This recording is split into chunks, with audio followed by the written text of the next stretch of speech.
አምቢሽኑ ካለ ኮሚትመንቱ ካለ ሰራለሁ እነሳለሁ አድጋለሁ ብለካል ስለ መውደቅ መጨነቅ የለብህም። መውደቅ እንዳለ መነሳት አለ። እኔ በዚህ አምናለሁ። ለኢትዮጵያውያኖች ከንፈር ብቻ የተዘጋጀ ሊፕስቲክ አስኒ ማርኬት በልዩ ፓኬጅ ይዞ ቀርቧል የሚል በሬዲዮ አስተዋወቁ። ሴቶች በሙሉ መጡ። ምንድን ነው እስኪ ያሳየን። ቤቱ ለመደ። you see you have to have some kind of magical words advertise ስታደርግ ማለት ነው። የእኛ ማህበረሰብ ቆንጆ ነው፣ ጥሩ ማህበረሰብ ነው። እውነቴን ነው የምልህ። የራሳችን ኢኮኖሚ ዘርግተናል። ኢንፋክት it is the first Ethiopian store in this area። በጣም ኃይለኛ ሰራተኛ ነበር። በስራ እኔ በጣም አምናለሁ። ሃርድ ወርከር ነው። እውነቴን ነው የምልህ። ሰላም እንዴት ናችሁ? ዛሬ እንደተጠበቀው ልዩ የሆነ እንግዳ ይዤላችሁ መጥቻለሁ። ሁሌ እንደምናወራው የዚህ ቻናል ዋናው ዓላማ ስለ ቢዝነስ፣ ስለ ሰክሰስ እዚህም ደግሞ አንድ ሰው ከሀ እስከ ፐ ያለውን የኑሮ ጉዞ የምናወራበት ነው። ዛሬ ይዤላችሁ የመጣሁት በጣም ልዩ እንግዳ ነው። በቨርጂኒያ በጣም የታወቀ እንደዚሁም ደግሞ ብዙዎቻችን ምንማርበት ነው ብዬ የማስበው እንግዳ ነው። እኔ አላስተዋውቃችሁም፣ ራሱን ያስተዋውቃል። መጀመሪያ መሐመድን በጣም እንግዲህ ጥሪያችንን አክብረህ ስለመጣ እናመሰግናለን። መሐመድ እስቲ ተሚ ስለ ቢዝነስ፣ ስለ ማንነት እንደዚሁም ደግሞ የት እንደምትኖር ትንሽ ለእንግዶቻችንን ብታስተዋውቅ ደስ ይለኛል ከቻልክ። በመጀመሪያ ደረጃ ወንድሜ ይህን እድል ሰጥተኸኝ እኔን አክብረኝ ስለመጣህ በጣም አመሰግናለሁ። ስሜ መሐመድ ዝረን መሐመድ የሱፍ እባላለሁኝ። በሶስት ገጽታዎች የጠየቅኝ ጥያቄዎች ላቀርብ ፈቃደኛ ነው። በመጀመሪያ ደረጃ እኔ የተወለድኩት ወሎ ክፍለ ሀገር ነጋዴ ሰፈር አጣሪ ገንዳ የሚባል ቦታ ነው የተወለድኩት። እድሜ ለትምህርት ሲደርስ ኮምቦልቻ የግማሽ ሰዓት መንገድ ወጣ ብላ የምትገኝ ገጠር ከተማ ናት። የገጠር ልጅ ነኝ ማለት ነው። እስከ 8 ዓመቴ በዛች ወቅትም ያው በእምነቴ መሰረት ቁርአን ቤት እቀራ ነበር። ከዛ በኋላ ያሳደገኝ አጎቴና አያቴ አሁን በቅርብ ነው ያለፈው ሀጂ አሊ አህመድ የሚባል አባት ነው ያሳደገኝ። ማለት ያው አጎቴ ማለት ነው። የማውቀው እሱን ነው። ኦፍኮርስ የወለደኝ አባቴም አቶ ሊበን መሐመድ እንደዚሁ አውቀዋለሁኝ። ሆኖም ግን ከ8 ዓመት እድሜ ጀምሮ አዲስ አበባ ወሰደኝ። ከአዲስ አበባ ቆይታ በኋላ ወደ ጂንካ የሚባል ገለብና ሐመር ባኮ አውራጃ ሄድኩኝ። ኢንፋክት መጀመሪያ ጊዜ አዲስ አበባ ይዞኝ የሄደው ሌላኛው አጎቴ እሱም እንደዚሁ ያሳደገኝ ነው። ሰኢድ ሁሴን ይባላል። ኦልድ ኤርፖርት ነው የሚኖረው የነበረው። እሱም ያው ከ20 ዓመት በፊት ከዚህ ዓለም በሞት ተለይቷል። በጣም አዝናለሁ። ጥሩ የሚንከባከበኝና ትምህርት ቤትም የረዳኝ አባቴ ማለት ነው። እድለኛ ነኝ። በአያትና በአጎቴ ያለው። ሆኖም ግን ገለብና ሐመር ባኮ አውራጃ ጂንካ በነበርኩበት ጊዜ ደጃዝማች ለማቦየ ትምህርት ቤት የሚባል 1ኛ ክፍል ገባሁኝ። በ4 ዓመት ተኩል 8ኛ ክፍልን አጠናቅቄያለሁ። በአጋጣሚ ከ1 እስከ 10ኛ ክፍል ባሉት የትምህርት ገበታዎች ከክላሴ 1ኛ ነበር የምወጣው። ቀደም ሲል ኤሌመንተሪ እና ጁኒየርም በአጠቃላይ ከትምህርት ቤቱ ነበር 1ኛ የምወጣው። ብዙ ሽልማቶችን አግኝቻለሁ። በሚገርም ሁኔታ ከ1ኛ ክፍል በስተቀር ሌሎቹ ክፍሎች መጽሐፍት እየተሸለምኩ ነበር እንጂ አስገዝቼም አላውቅም ነበር። ከዛ በኋላ ግን በጣም በሚገርም ሁኔታ አርባ ምንጭ የሚባል የክፍለ ሀገር ዋና ከተማ ሄድኩኝ። 3 ወርም አልተማርኩም። እኔ ቀለም መቀጠል አለበት የሚል አቋም የነበረ ልጅ ነበርኩኝ። ትምህርት ነበር የምወደው። በአጋጣሚ በዚህ አቋሜ የሃይ ስኩሉ ስቱደንት ካውንስል ጸሐፊ ሆንኩኝ። ትምህርት ቤት መዘጋት የለበትም ብዬ ነው አቋም የነበረው። ስፒች አደርጋለሁኝ። በዛ ነው የመጀመሪያ እንቅስቃሴ የጀመርኩት በተማሪ ትግል ውስጥ ማለት ነው። ከዛ በኋላ ኢህአፓ የሚባል ድርጅት ከመለመለኝ በኋላ ከ3 ወር በኋላ ትምህርት ቤት ይዘጋ ብዬ ትምህርት ቤት ተዘጋ። እኔም ወደ አጎቴ አዲስ አበባ ያልኩኝ። ኢንቴንሽኑ ምን ነበር መሰለህ? ኢህአፓ ለአባደሩ ያሸንፋል ስለምትል ለአባደሮችን በየቦታው ገብተን ማደራጀት አለብን የሚል ተልእኮ ይዤ ነበር የሄድኩት። በዛ መሰረትም ጋራዥ ገብቼ ካልተማርኩ ብዬ ጎላ ሚካኤል የሚገኘው ቶዮታ ጋራጅ ያለ መኮንን በላቸው የሚባል ሰውዬ ነበሩ። እዛ ገብቼ አደራጅ ነበር። ከዛ በኋላ ቀይ ሽብር እየበረታ ሲሄድ አጎቴ ከትምህርት ቤትም አወጣኝ ከአዲስ አበባ ወደ ወሎ ክፍለ ሀገር ደሴ ወሰደኝ። ወይዘሮ ስህን ገባሁ ማለት ነው። ወይዘሮ ስህን ሲገባ ከአመት በኋላ በነበረኝ ኮንታክት ቀጠልኩኝ። ወደ አሲምባ የሚሄዱ የኢሃሰ ወይም የኢትዮጵያ ህዝብ አብዮታዊ ሰራዊት ተዋጊዎችን ተቀብዬ ወደ አሲምባ የሚሄዱትን እሸኝ ነበር። ምክንያቱም አጎቴ አውቶቡስ ስለነበረው ቅዳሜና እሑድ በቃ እያመቻቸው እኔ እረዳለሁ እያልኩ እየገባሁኝ ይዤ እሄዳለሁ። ነው እኔ አንዳም ልጅ ቱያን ግን ትኬት ገንዘብ ተቀባይ ሆኜ ነው የሚሄደው። ሆኖም ግን የሀፓን ሰዎች መሀል መንገድ ላይ አቁም ያወርዳቸዋለሁ። የዲሞክራሲያ ምናምን ከተማ የታተሙ መጽሔቶችም አንዳንድ ነገሮችንም ይዘው ይሄዳሉ። በአንድ ወቅት በኮረጆ የተሞላ የሀፓ ወረቀት ተዘረገፈና ኮረም የሚባል ቦታ የሰሜን ወሎ አሁን የአማራ ክልል ነው። ኢንፋክት አማራዎች ናቸው። ኮረም እዛ ላይ ፍተሻ ነበርና ተዘረገፈበት። ፖሊሱ ሲመጣ ፖሊሱን ሰደብኩት። ከኔ ጋር አንጋጅራኛ ስል ቋጠርና ይዘው ጣልኩት። ይዞ ወጣ። ከከተማ ወጥቶ ጠበቀኝ። መልሼ አሳፈርኩት። ማይጨው ላይ አወረድኩት እና እንዲህ አይነት ሪስክ እንወስድ ነበር በልጅነታችን። ሪስክ ወሳጅ ነኝ ባይዘወይ። ከዛ በኋላ ወይዘሮ ስህን እያለሁኝ ለ9 ኮሚቴዎች ሰራ ነበር አንደርግራውንድ። ፋይናሊ ኢሃፓ መመታት ጀመረ ደሴም። ወይዘሮ ስህን በጣም ከባድ ትምህርት ቤት ነው። የጂኒየሶች መፍለቂያም ታውቃለህ። እና ነዋሊ መኮንን ሁሉ እዛ ነው የተማረው ባይዘወይ። ኢሳያስ አፈወርቂ እዛ ነው የኖረው። አክስቱ ጋር ነው ያደገው። ደጃዝማች ሰለሞን አብርሃ የእሱ አጎቱ ይመስለኛል ባልሳሳት እርግጠኛ ከሆንኩ። እና ከዛ በኋላ በቃ ረፍት ስንወጣ ሽንት ቤት ውስጥ የህወሓት ያን ጊዜ ተሃት ትባላለች፣ እንደገና የጀብሃ የሻዕቢያ የኢሃፓ የደርግ ደግሞ 5 ማልድ የሚባል ድርጅቶች ማልድ የሚባል ድርጅት ወረቀቶች ይገኛሉ። ታነባለህ፣ ምትላለህ። ቀውጢ ነው ትምህርት ቤት በጣም። ደግሞ እዛ የሚማር ተማሪ ጂኒየሶች ናቸው። በዚህን ወቅት ማጋለጥ የሚባል ነገር መጣ። የሶማሌን ጦርነት የጭቁኖች ጦርነት ነው የሚል ፕሮፓጋንዳ ነበር ከኛው ድርጅት።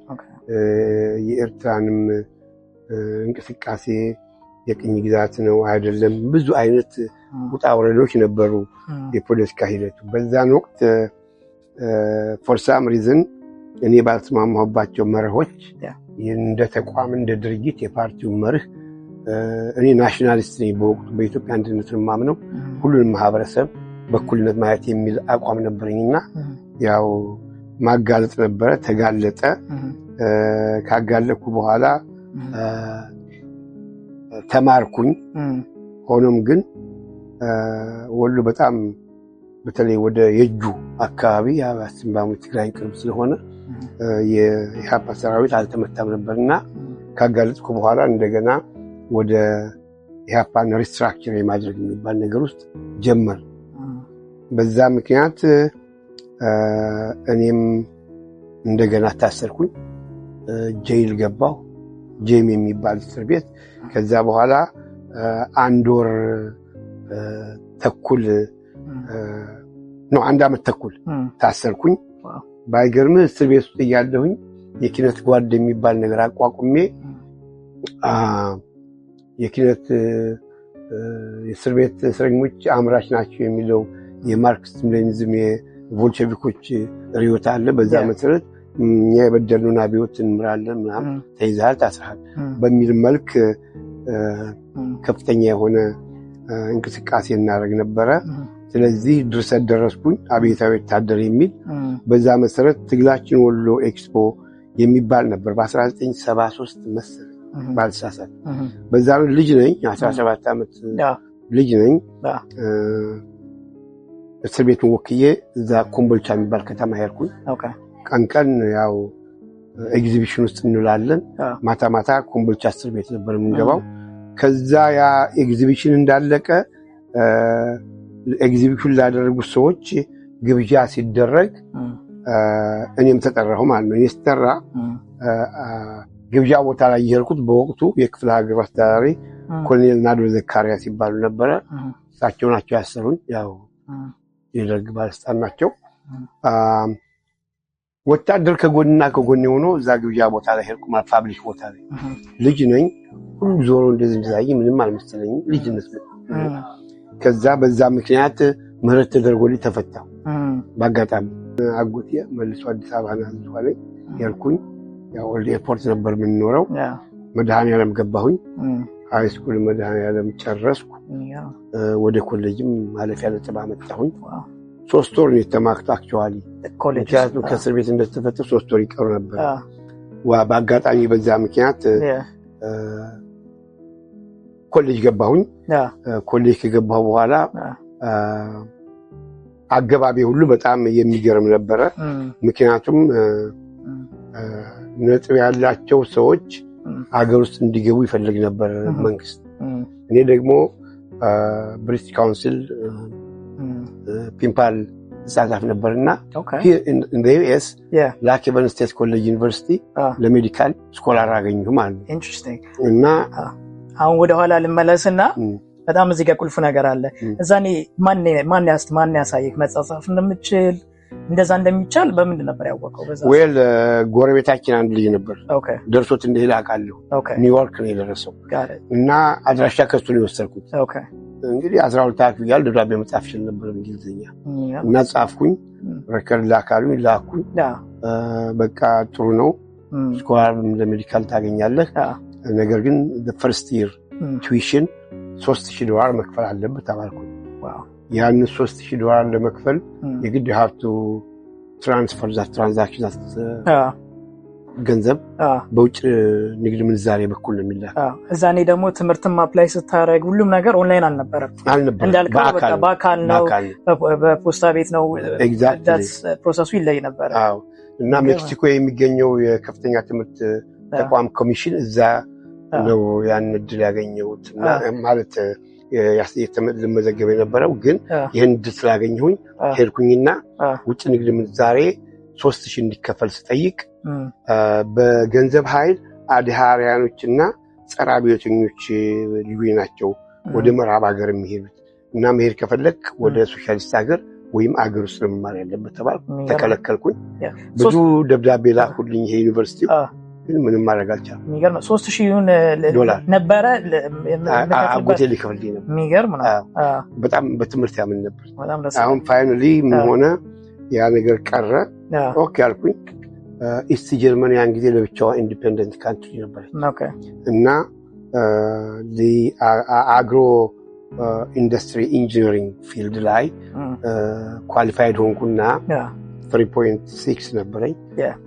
እዛ ለመሄድ ስሞክር በጸረ አብዮት ካምፕ ያልተሳተፍክበትን ደብዳቤ አንጣ ተባልኩ ከቀበሌ። እኔ ደግሞ ታስሬያለሁ፣ ተጨመላልቄያለሁ፣ ሬከርድ የለኝም። ሞከርኩኝ በተለያየ መንገድ አልተቻለም። ፋይናሊ የመጨረሻው በዛን ጊዜ ኮሌጅ የገቡ ልጆች ሊስት አዲስ ዘመን ላይ የወጣው የኔ ስም ነው። የሚገርም ነው። እና በ75 በኢትዮጵያ አቆጣጠር ኮሌጅ ገባሁ ፈርስት ይር። እና የሳይንስ ተማሪ ነበርኩ ግን አካውንቲንግ ገባሁ ቻንስ። ምክንያቱም ላስት ነው የተመዘገበው የተገኘው ቦታ አካውንቲንግ ቢኬ 20th ሴንቸሪ የሚባል በአንድ ሳምንት ውስጥ በቃ ለመሸምደድ ሞከርኩ። ምክንያቱም ባክግራውንድ ሳይንስ ፊዚክስ፣ ባዮሎጂ እና ማቴማቲክስ ነበር። ኬሚስትሪ በጣም ወድ ነበር። ከዛ ያን ካደረኩኝ በኋላ ፈርስት ይርን ጨረስኩኝ። አካውንቲንግ ማለት ነው። ጨረስኩኝ። ሰከንድ ይር ላይ ሲንገባ ክረምት ላይ የኢትዮጵያ አየር መንገድ ስራ አውጥቶ ነበርና እዛ ስራ ለመግባት ደግሞ ብዙ ሰው እንደሄደ ታፈን ማለት ነው። ግቢ ታፈን እና የኤርትራ ጦርነት የጭንቅላት ጦርነት ነው፣ በሚሊሻ ማሸነፍ ስለማንችል ለአብዮቱ መታገል ያለባቸው ብለው መዘገቡን ማለት ነው። እኔ ደግሞ ያን ጊዜ ወታደር መሆን አልፈልግም ነበር። አለማወቅም አለ፣ ልጅነትም አለ፣ ብዙ ነገር አለ እና አጎቴ ይህን ነገር ስነግረው በሌሊት ሾላን በእግር አሻግሮ ኮምቦልቻ ወሰደኝ። ከኮምቦልቻ ብዙ ነገር ተዘጋጀልኝና ወደ ውጭ ለወጣ ማንዳ የሚባል ከተማ ሄድኩ። እዛ አፋሮች ጋር እንደ አፋር ሆኜ በእግሬ ሀገሬን ጥያት። እንዴት ነው ግን ከነሱ ጋር የተቀላቀልከው? አለባበሳቸውን ለብሰ ሽርጥ ነው፣ አገሩ በረሃ ነው፣ ቋንቋ ምንም አልችልም፣ ልጅ ነኝ እና 19 ዓመት ስናዛት ማች ቢግ 1920 ቢሆን ፕሮባብ። ከዛ ከእነሱ ጋር አደራ ተብሎ ነጋዴዎች አሉ ይዘውን ሄዱ አፋሮቹ ጋር። የኮንትሮባንድ ነጋዴዎችና አፋሮች ይዘውን ሄዱ ማለት ነው። ይዘውን ከሄዱ በኋላ ጅቡቲ ገባሁ።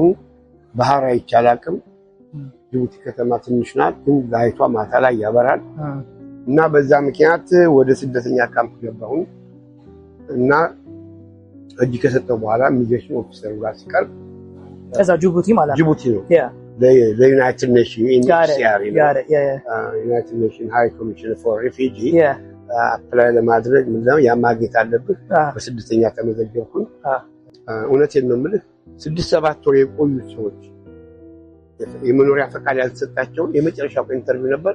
የኔን አፕሮቭ አድርጎት በበነጋው ካርድ አገኘሁ ማለት መኖሪያ። የምን ሀገር መኖሪያ ካርድ? የጅቡቲ ዋው የዩኤንኤችሲአር ካርድ አገኘሁኝ። ያው አፈሳ የሚባል አለ፣ ራፍ ይባላል ጅቡቲ። በቃ ትታፈሳለህ እና በባቡር ወደ ደወሌና ድሬዳዋ ትላለህ። ያ እንዳይሆን ረዳኝ፣ ተመስገንኩኝ። መጨረሻ ላይ ብጠብቅ ረሃብ አለ ምን አለ። የጅቡቲ መከራ መቼም ብዘረዝረው አያልቅም።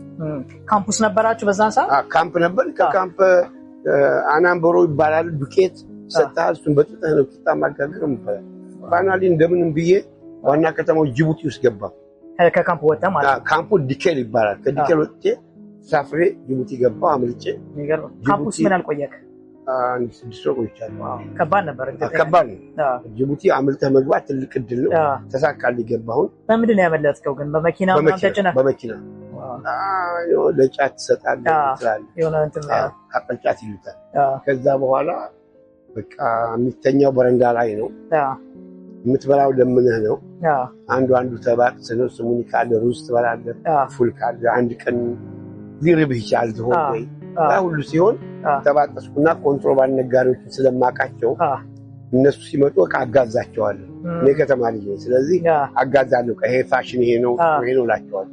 ነጋዴዎቹ ብዙም ስለፋሽኑ ብዙም ይሄን ያህል ከኛም ይጠይቃል ያውቃል። ግን አንተ በቃ መስራት ስለነበረብህ መብላት ስለነበረብህ ሻፕ አድርጌ ጠብቃቸውና አደርጋለሁ። ከእነሱ ጋር ምሳያን ባል ራቴ ባለ ቁርስ ባላለሁ። አንዱ ዙር ሄዶ አንደኛው ዙር ይመጣል፣ ሁለተኛው ዙር ሄዶ ሶስተኛው ዙር ይመጣል። በዚህ መካከል በጣም የታወቀ የመናዊ አረብ አለ።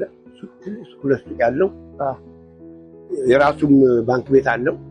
አስተዋውቅ፣ ይሄ የኛ ልጅ ነው እና ጣህር ሰይፍ ይባላል። ሁለታውን አላህ ይክፈለው አንተ ጋር ይቀመጥ ሲሉት ሻወር ያለው ምግብ ግን የለም፣ ሬስቶራንት ያለው ግቢ የሆነ ማንም ፖሊስ የማይገባበት ቤት እዛ ይሄድ ይደርተባል። ነጋዴ ነው ወይስ ዘመኑ? ጅቡቲ ያለው ጅቡቲ ያለ የሚኖር ሰው ለነጋዴዎቹ ያን ያዘጋጀው ቤት። ኮንትሮባንድ ነጋዴዎች በፖሊስ እንዳይያዙ እንዳይዘረፉ። በቃ አንተ እዛ ሁና ላይ ምሰራው የለኝም። አሁን መኖሪያና ምግቤን ሳይሆን መኖሪያን ሴኩር ዳር። ከዛ ከስንት ጊዜ በኋላ መኖሪያና አንተ ሴኩር ያደረግን? አዎ፣ ግን ምግብ እየለመንኩ ነው። እየለመንክ እየሰራህ ስራ የለም፣ ካገኘህ ትሰራለህ። ይተዛዘናል ስደተኛው። በዛ እያልኩኝ ያን ጨርሼ መጨረሻ ላይ ያው አረብ $1000 ፖኬት መኒ ለኪሴ ሰጠኝ። ከራሱ ቤት የሰጠው እና ቲኬት ገዛልኝ። የሶማሌ ፓስፖርት ፎርጂድ ሰርቼ መጣሁና ኢጅፕት እሄዳለሁ አልኩ።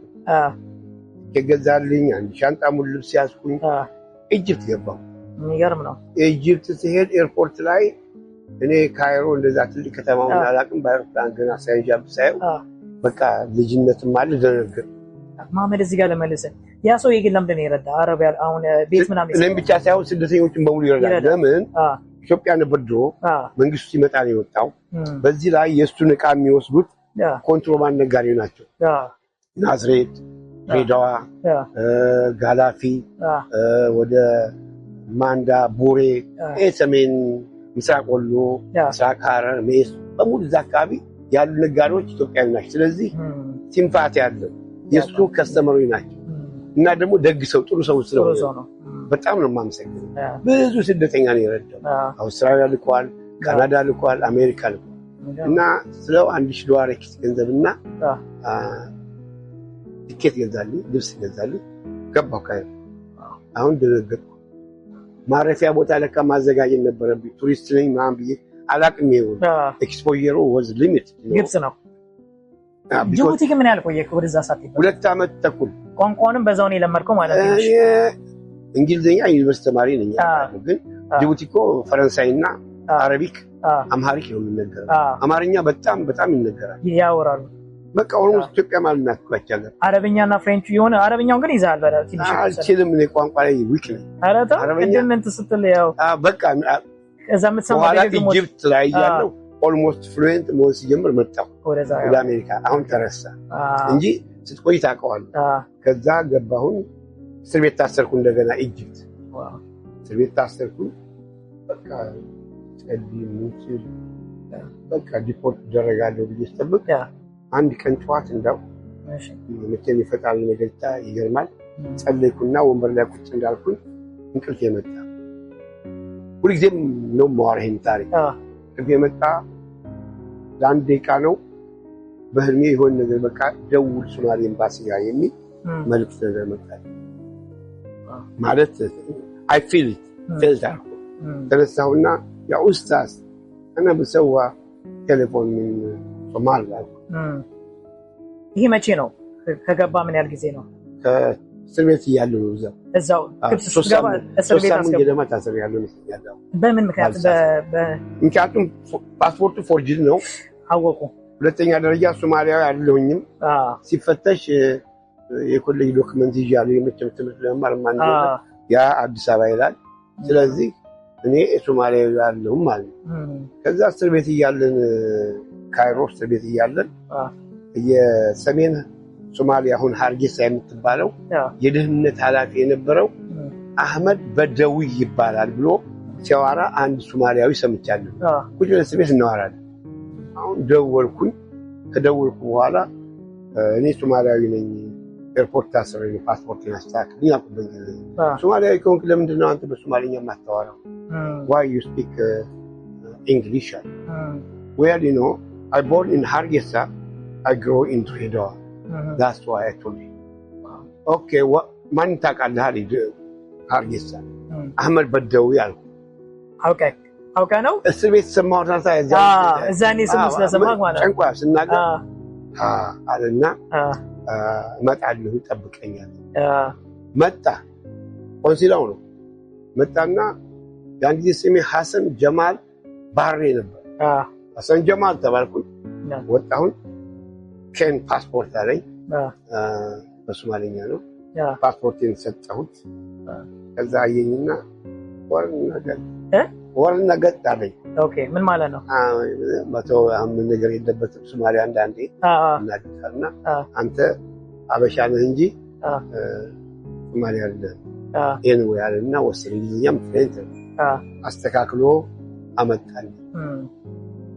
አመጣልኝ ሌሊት ላይ ልፈታ ኢሚግሬሽን ቦታ ሲሄድ ፓስፖርቱ ደግሞ ኤክስፓየር አድርጓል አሁን ግራ ገባኝ $50 አወጣሁና ሰጠሁት ይሄን እስር ቤት እንደተፈታን በጧቱ ዳውንታውን ካይሮ ቀስረል አይን የሚባል ቦታ ቢዩቲፉል ቦታ ነው አባይ የሚነሽነች ያልታቃለ ቆንጆ ቦታ ነው እዛ ላይ ዩናይትድ ኔሽን UNHCR ነበር ሄጄ ሰጠሁት ፓስፖርቴ ፎርጅድ ነው እኔ ኢትዮጵያዊ ነኝ ስደተኛ ነኝ I just fled the communist regime so I need the protection ብየጠየቅኩኝ ወዳውኑ ስፔሻል ኬዝ ሆነ ግራንትድ ተባልኩ ኬዝ ወርከር ተመደበልኝ ሴትየቱ ታህኒን ትባላለች አረሳትም ከዛ አሜሪካን ኤምባሲ ደግሞ ሚስ ካሎሪን የምትባል ኬዝ ወርከር አገኘችኝ ወደ አሜሪካን ተቀበሉኝ ሶ ከዩኤንኤችሲአር ሄድክና ዛግብስ ከዛን ነገርካቸው ሁሉም ነገር ነገርኩኝ ምንም ችግር አልፈት በቃ ተረዱክ ፓስፖርቱን አዩ ፎርጅድ ነው እኔ ኢትዮጵያዊ ነኝ ፓስፖርቱ ሶማሊያዊ ነው at the same time የኢጂፕት መንግስት ደግሞ ሪጀክት አደረገኝ ምክንያቱም ትክክለኛ በሆነ መንገድ አለ የሚወጣው ከስሜት የሚል ኮንሰፕት አላቸው ዩናይትድ ኔሽን ደግሞ he is now under the United Nations flag so he is already granted ተባልኩኝ። ትይዛለኝ ቤት ተከራዩልኝ $125 ይሰጠኛል በወር። ሱት ለበስኩኝ። ምን ያልሆንኩትን ላይፍ ላይ ኢጅፕት ያየሁትን ላይፍ አሜሪካ ላይ አትሰራም፣ ትበላለህ፣ ትጠጣለህ። በዛን ሰዓት ደግሞ $125 በጣም ትልቅ ገንዘብ ነው። እና በሙሉ እኛ ቤት የነበሩት ፈርኒሽ የሆነ ቤት ነው የተከራየ ነው። ስለዚህ ምንም ነገር የለም። እንከፍላለን ቤት ኪራይ፣ ምግብ አለ፣ ፓርቲ በየሳምንቱ እንጥላለን። ይሄ ፈርካ ይባላል ኢጅፕት ውስጥ ትልቅ ቺክን ወይም ዶሮ ሬስቶራንት ሆኖ ተጠብሶ የሚበላ አማረብን። ወፈርን አንተ ምን አለፋህ። ከዛ በዛች አጋጣሚ ኢጅፕት ነበርኩኝ። ያው ኢንተርናሽናል ኢንስቲትዩሽን የሚባል ተቋም ከኔዲኬት ብሪጅፖርት ውስጥ ስፖንሰር ሆነኝ። በ10ኛ ወሬ አሜሪካ ገባሁ። ዋው! ስፖንሰር የሆነ ምንድነው? የበጎ አድራጎት ድርጅት ነው መሆኑ ነው። ኢንተርናሽናል ኢንስቲትዩሽን ይባላል። ሪፊውጂ እየተቀበለ ያመጣል። እና ሚስተር ጂም እና ሚስ ግሪድ የሚባሉ ሁለት ባልና ሚስቶች እነሱ ናቸው የተቀበሉኝ ከኒውዮርክ። በጣም በአይነቱ ከፍተኛ የሆነ መኪና ሊመዝን አናውቅም በሀገራችን። እነሱ ያን የሚጠቀሙት ይዘውኝ ሄዱ። ቤት ተከራይተውልኛል $450። ከዛ ላይፍ የራስ ቤት ላይፍ ቲቪ አለ፣ የሙዚቃ ፒያኖ አለ። ከነሱ ጋር አይደለም የምትኖረው ወይ በካምፕ አይደለም ወይ ለብቻ ነው። ሌላ አንድ ሀበሻ ልጅ ነበር። ሁለታችን እዛ ቱቤድ ሩሜት አንድ ክፍል በጣም በአዲስ ሆነ ደግሞ አይተንም አናውቅም። የሚገርም ነው። ከዛ እንግዲህ ከገጠሪቷ ወሎ የፍቅር ሀገር በጣም የሚገርም ነው። የቆንጆች ሀገር ወጥቼ አሜሪካን ገባሁ። የኔ ጥያቄ ስትመጣ ብዙ ሰው አሜሪካ የሚስላት መንገድ አለች እና አንተ እንደጠበቃት ነበረች ወይስ እንዴት ነበረች? መጀመሪያ እኔ ወደ ኢጅፕት ልሳፈር ሳምንት ሲቀረኝ አባቴን ተረድቻለሁ። ባዮሎጂካል ፋዘር እናቴ ብቸኛ ናት። 8 ልጆች አሉ። በቃ ወደ ልመለስና እጅ ሰጥቼ ልግባ ወይስ ልሄድ የሚል መንታ መንገድ ላይ ነበር። ኢትወዘ ደለማ ፎርም የቤተሰብ ነገር በጣም አስቸጋሪ ነበር፣ ግን ወስኜ ነው የወጣሁት። ስለዚህ እየሰራሁ እየተማርኩ ያንን ፋሚሊ ሰፖርት ማድረግ ነበር አላማዬ። እንዴት መጥቼ በሁለተኛ ሳምንት ትምህርት ቤት ያልገቡ ወንድሞች ነበሩ እንዲገቡ። በንግድ ዓለም ላይ መሆን የሚፈልግ ወንድም ነበረኝ። እሱን ይሄን ሁላ በሁለት ሳምንት እንደመጣሁ ነው የምልህ። ያን ሁሉ ፕላን አወጣሁኝ። ለእናቴም ደወልኩኝ። በአራተኛ ቀኔ ስራ ገባ። የገባሁት የቀለም ፋብሪካ ውስጥ ነው። ጆን ኤል አርሚቴጅ ኤንድ ካምፓኒ ይባላል። በዛን ወቅት $6.50 ደሞዝ ትልቅ ነው ለኛ። $6 ደሞዝ ገባሁኝ። ቀለም ማቡካትና ማሸግ ነበር። ተመልካቾቻችን እንዲያውቁ የዛሬ ስንት ዓመት ነበር እሱ? የዛሬ እንግዲህ 30 ምናምን ዓመት ነው። በዛን ክፍያውም ጥሩ ነው። የዛሬ 30 ምናምን ዓመት 35 ዓመት ያን መከፈሉ እና ከዛ ትምህርት ቤት ደግሞ የመማር በጣም አምቢሽን ነበረኝ። ኢንትራንስ ኤግዛም ዩኒቨርሲቲ ኦፍ ብሪጅፖርት ሄጄ ወሰድኩኝ። ነገሮች ግን እንዳሰብኳቸው አልሆኑም። ምን አቃተው? ምክንያቱም ፋይናንሻል ነገሮች ለማግኘት ታክስ ሰርተህ ማአት ነገር አለ። ያም ሆኖ ግን ወደ ኮስታኒክ ኮሚኒቲ ኮሌጅ የሚባል ገባሁ፣ ጊዜ ላለማቃጠል። ከዛ ገባሁኝ። ኬሚስትሪ በጣም እወዳለሁ። ኬሚስትሪ ዲፓርትመንት ገባሁ። 1 ዓመት ተማርኩኝ። በሚቀጥለው ዓመት በአጋጣሚ አፔንዲክስ አመመኝና ሰርጀሪ አጋጠመኝ። ፓርክስ የሆስፒታል ይባላል። ብሪጅፖርት ከተማ ውስጥ የታወቀ ሆስፒታል ነው። እዛ ነው አንፎርቹኔትሊ 40 ደቂቃ የተባለው። የሜዲካል ቴክኖሎጂም አሁን ያደገው እዚህ አሜሪካ እንኳን ራሱ 12 ሰዓት ፈጅቶ ጠዋት ስነቃ ኦልሬዲ ላይ እንትን አለች፣ ስካር ነገር አለ። ቲዩብ ገብቶ በዚህ ነበር የምወስደው። ፕላስ አፔንዲክስ አለ እና በወቅቱ ምንም ማድረግ አልቻልኩኝም። ለኬሚስትሪ ስለምወስድ ካምፓኒው ነበር ቲዩሽን የሚከፍልኝ። አሁን ተመልሼ ሲሄድ ይሄ ለኬሚካል ኤክስፖዠር ስለሚያጋልጥህ አትሰራም ማለት ያን ስራ ሄልዝ ኢንሹራንሱን ግን ከቨር አደረጉልን? አዎ ተከበር ተደርጓል። ከዛ በኋላ ሁሉ ነገር ካለቀ በኋላ እኔ አድቫይዘሪ ሄጄ ካምፓስ አናገርኩኝ። ኮምፒውተር ሳይንስ ያን ጊዜ አዲስ ነበር። ለምን እናንተ ማቴማቲክስ በጣም ጎበዝ ነህ፣ ካልኩሌትም ጥሩ ውጤት ነው ያመጣኸው እና ዋደንቹ ቴክ ኮምፒውተር ሳይንስ አለኝ። ስለ ኮምፒውተር ሳይንስ ብዙም ማለት ነው እሺ ተባለ። ማመድ ወደ ትምህርቱ ሳልሄድ በፊት ይቅርታ አቋረጥኩ። እዛኔ በታመምክበት ጊዜ ሰው ነበር አጠገብህ? አንድ ሩሜት አለኝ አጠገቤ፣ ማንም ሰው አልነበር። እሱ አንተ ብቻ ነበር? ብቻ ነበር። ያን ሰርጀሪም ስትወጣ ብቻ ነው የተጋፋው?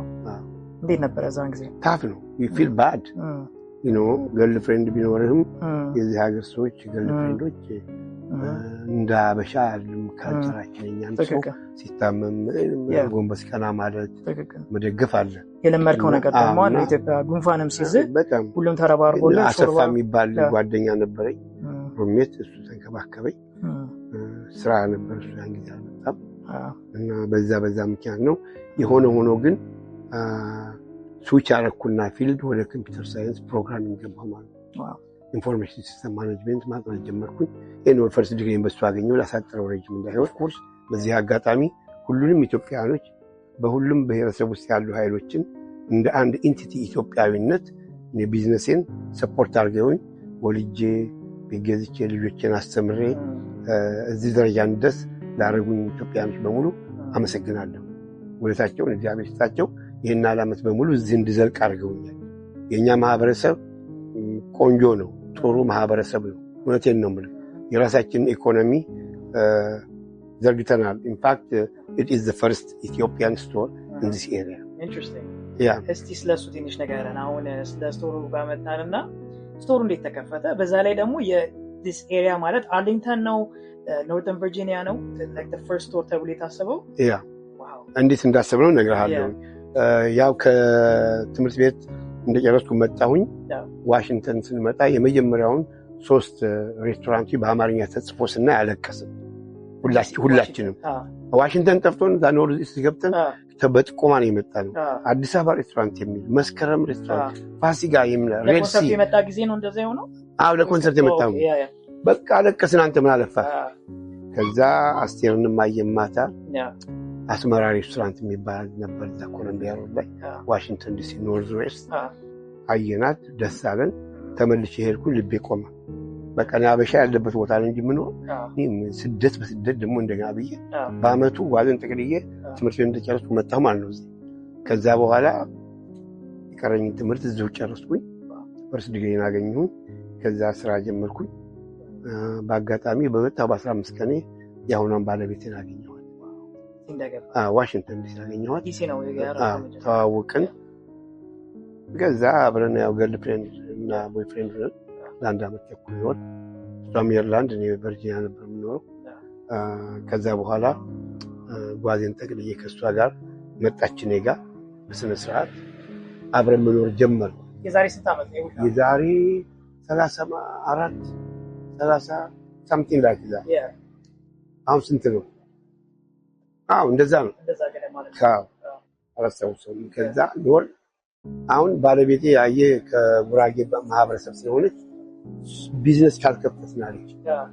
ሌላ አንድ የጉራጌ ልጅ አለ አራዳ ገበያ የሚባለው ሜሪላንድ፣ እሱና እኔ ባለ ጓደኛሞች ነበር። አሁን አየ ካሴት ስናስቀርጽ በየሬስቶራንቱ በየግለሰብ ቤት ነው። ዘፈን ማዳመጥ አችልም። ቨርጂኒያ እና ሜሪላንድ ሬስቶራንት የለም እንዳሁኑ። ዲሲ ነው ያለው። የለም፣ አንድም የለም። ዲሲ ነው ያለው። ባስ ላይ ምናምን አማርኛ የተጻፈ የለም። ማን ያውቃል?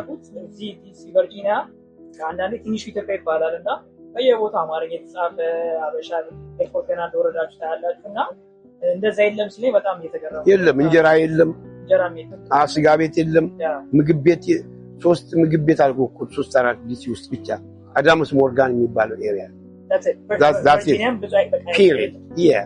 ከዛ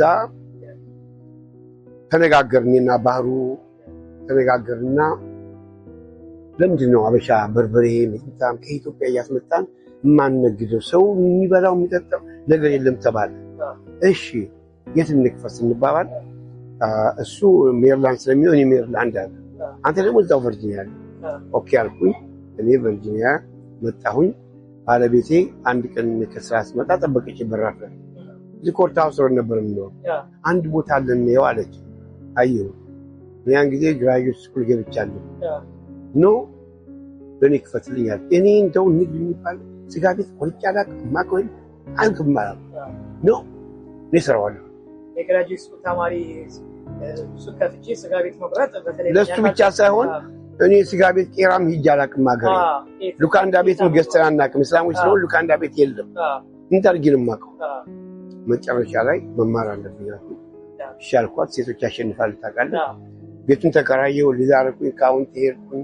ላይሰንሱ ምናምን አርኪቴክቸር አሰራው ምን አልኩኝ። 3 ወር ሳይሞላ ተከፈተ።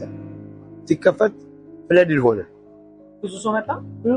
ግን እንዴት ነው ሰው በጣም ፍላጎት ስለነበረ በቃ የመጀመሪያ ስለሆነ ኢትዮጵያን ስቶር ማስታወቂያ ምንም አልሰራም። በቃ ሎጎ ከላይ ሳይኑ ብቻ ነው ያለው እንጂ ሬዲዮዎች አሉ። ለአንድ አመት በ3 ሬዲዮ ጣቢያ ፓምፕ አስደረኩት። በአማርኛ ዝነኛው ያስን ሱፐርማርኬት ለፍላጎቶ ጥሬ ስጋ ክትፎ ምን አመጣው መሰለህ? መማር ጥሩ ነው። ትምህርት ቤት ስለ አድቨርታይዝመንት ነው 4P የሚባል አለ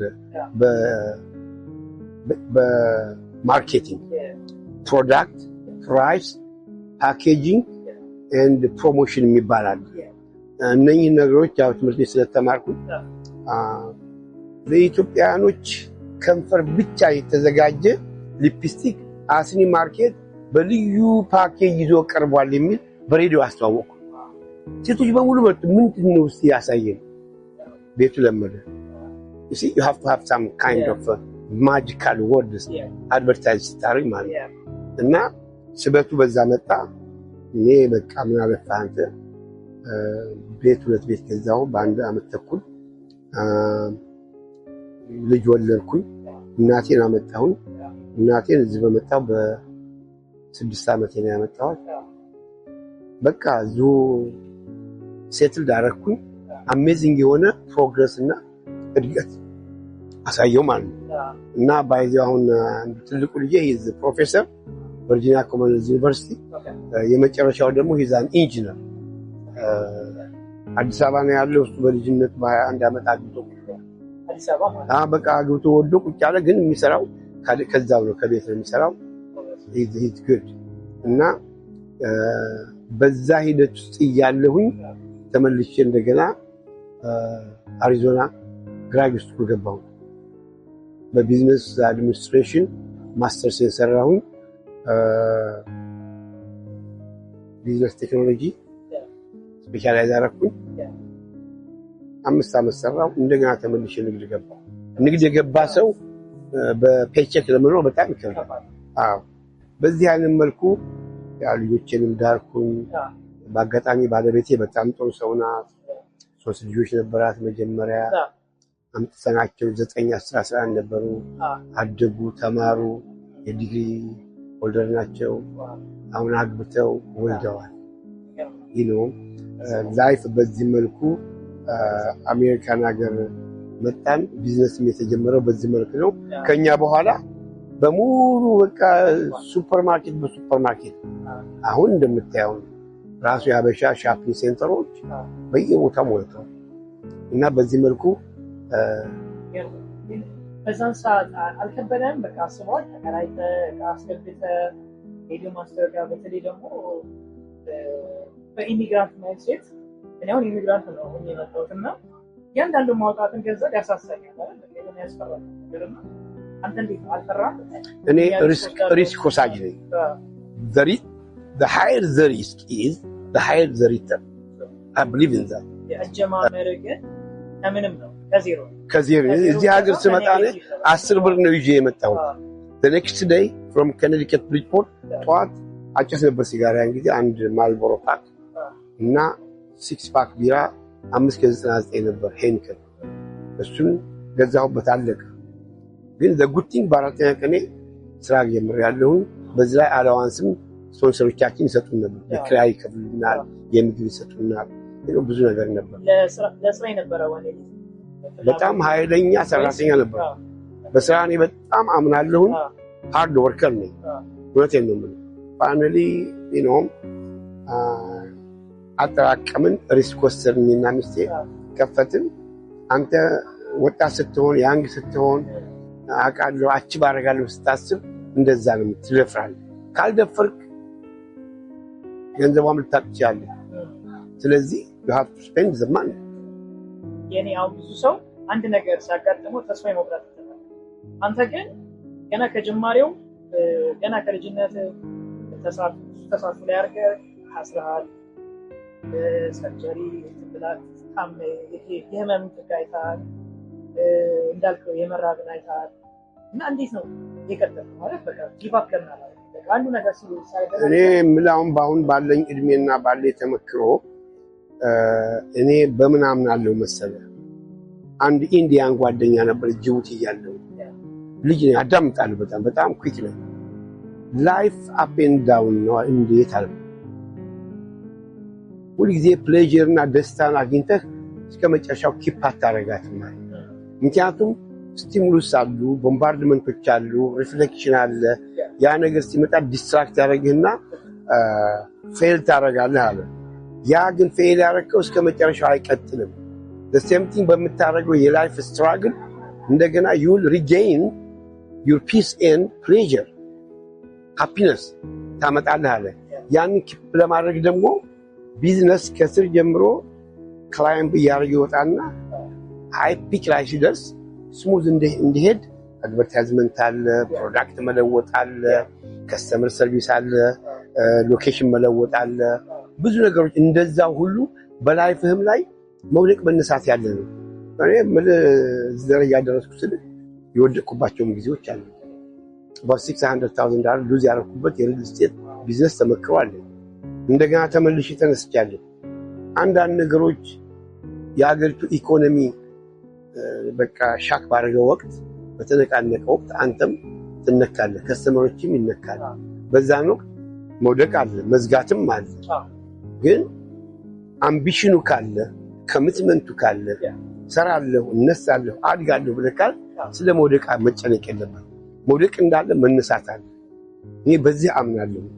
እኔ ማለት መጀመሪያ ታውቅ በተለይ በዛሬ ታውቅ እንደ በቃ ብዙ አመት እንደምታቀኝ ሆነ በቃ በነፃ በቃ እንደዚህ አርጉ በዚህ የምትል አይነት ሰው ነበርና አሁንም እንደዛ ነውና እኔ የዚህ ቻናል አሁን እንዳልከው የሀገራችንን ህዝብ በጣም በተቻለን አቅም የሆነ እርስ በርስ ሰፖርት መደራረግ አለብን አይደል? እርስ በርስ ቢል መደራረግ አለብን። ማመድ እኛ ስንታወቅ አንተ በጣም ብዙ ነፃ ኢንፎርሜሽን በጣም ብዙ ነፃ ኢንቨስት ለቢዝነስ ብዙ ነገር ሼር ስታደርግ ነበርና የዚህ ቻናል አንደኛው ዋና ዓላማ እሱ ነው። እርስ በርስ ሰፖርት እንደራረግ ዩኒክ የሆነ ብዙ ስትራግል ውስጥ ያለፉ ትልቅ ሰክሰስ ማለት ሞኔታሪ ብቻ ነው። ሱቅ ብቻ ማፍራት ብቻ ሳይሆን ሁለገብ የሆነ ሶሊድ የሆነ ማንነት ያለው ሰውና ያንን በማለት ሁለት ነገር ብዬ ትግባልና ኢትዮጵያ ወደ አሜሪካ ካለመላክ ለዚህ ፕሮዳክቶች ምናምን ነበር። በዛ ላይ ደግሞ አሜሪካ ደግሞ ሆነው ቢዝነስ ሌትስ ሱቅም ባይሆን ወይ ሰፕላይ ማድረግ ይፈልጋል። ፕሮዳክቶች ሊሆኑ ይችላሉ፣ የተለያየ ፍራፍሬ ሊሆን ይችላል፣ እቃዎችን ቡናም ሊሆን ይችላል እና ለሁለቱም ኦዲየንሳችን ላለው ኦዲየንስ እዚህም ላለው ኦዲየንስ በቢዝነስ ዙሪያ እና በተለይ ደግሞ በሪቴል ዙሪያ ላይ ቁልፍ የምትለው ተመልካች ይሄ ጥሩ ጥያቄ ነው ያቀረብከው። እኛ ብዙ ፕሮዳክቶች አሉ ኢትዮጵያ ውስጥ ያሉ።